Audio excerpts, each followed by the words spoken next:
Hi, welcome. My name is Matt. Welcome to a demonstration for Game Plus, an application that I've been working on for a little while. Would like to take you through a few of the settings, a few of the features, and then end this off with a quick demonstration as to essentially the power and capabilities that this application has. This is an stream audience interaction tool. I've talked about this application a few times and how it's similar to like a Twitch Plays Pokemon, but really what it does is it gives interaction incentives to people watching the live stream through a variety of different functions. You can see the majority of them are all down here in the bottom. For polls that I'll talk about in the future, you can use things like emojis to allow people to vote on options, and these are all completely customizable to whatever you want.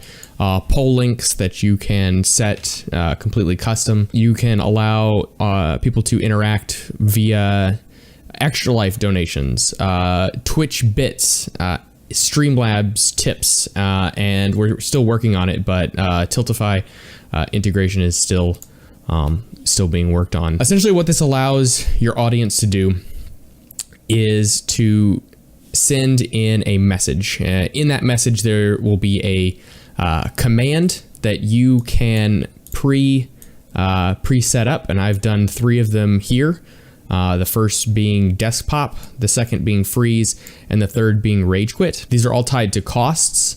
They have their own durations. They have actions that take place when the application sees messages or commands with these names. And they have cooldowns to prevent certain commands from being spammed over and over and over again. All of it is completely customizable. Down here, we can talk about a community pool. Once a predetermined amount of money has been raised, either through any of these methods, you can trigger a community pool action to be taken place. Like you can select one of any of these 10 commands that are up here, or alternatively, you can select a poll to take place. Polls are 3 options from any of these 10 that will pop up on screen in a window that is similar to this. This is where the emotes come into play. This will pop up onto screen. It'll show an emote tied to one of these commands that you've pre-selected over here. And voting in chat will allow your entire audience to select a command to perform. This is all, of course, entirely automated. All you have to do is click play or stop after your settings are all set up. All of these actions will take place whether you like to or not. You can look at it like it's a bit of a troll or maybe even handicapping yourself, but essentially what it is it allows your audience to interact inside the game with you. Let's go ahead and just for fun, let's go ahead and enter a few of these. I think we should, there's a manual entry right here, just in case something goes wrong. You can always put something into the rotation as needed. So typing in desk pop. Cost commands will still trigger if people send in more than the required amount.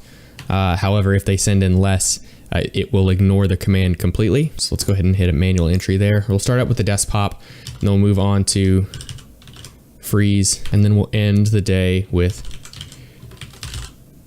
a rage quit. These are of course automated, and they will pull from any of the checked sources that you have. If you have none, it won't pull any. If you just have one, it'll just pull from that source. One of the other cool features before we go ahead and get into this demonstration is that it has the ability to control assets inside of OBS. All you need to do is specify the scene in which the source is contained, the name of the source, and that's it. It'll control whether it is on or off, and I use this for displaying, in fact I could probably show you, the name of the command that is currently being played, like here, and then it should reveal a text box along with the green countdown that you can see. Where is, here we go, that you can see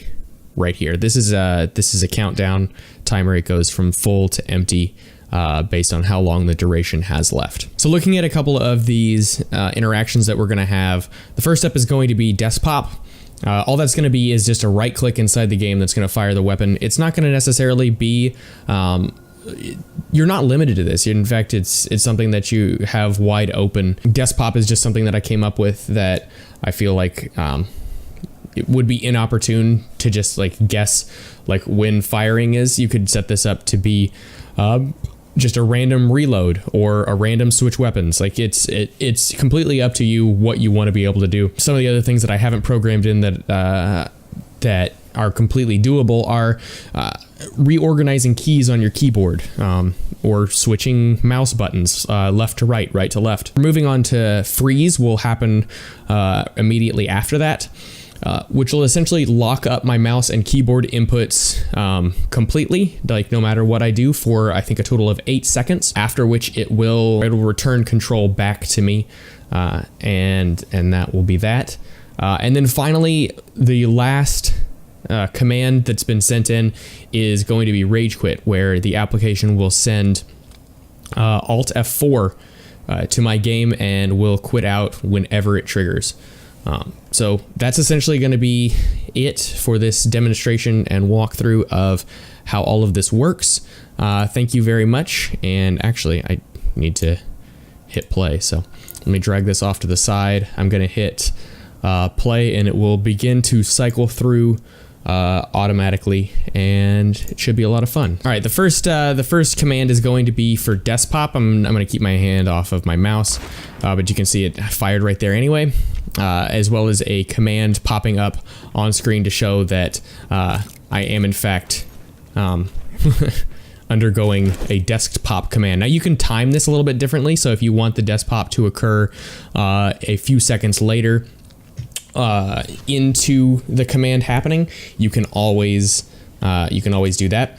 The next command going to be coming up is going to be freeze. So what's gonna happen is, and I'm gonna keep my hand on, or my finger on W this entire time so you can see this happening.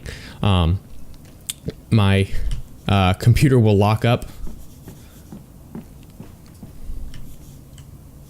And there it is. And now I have it control back again. Yeah, so essentially what it does is it cuts off all communication from your keyboard and mouse to the game. It looks like if there is a key that's down when it inputs, that will continue to happen. And then this final event that's going to be happening is going to be rage quit. So it's going to be sending Alt F4 to the game that I'm currently in. And there it is. You can see it happened automatically. And you can see the rage quit command has gone through. Countdown to 60 seconds is happening.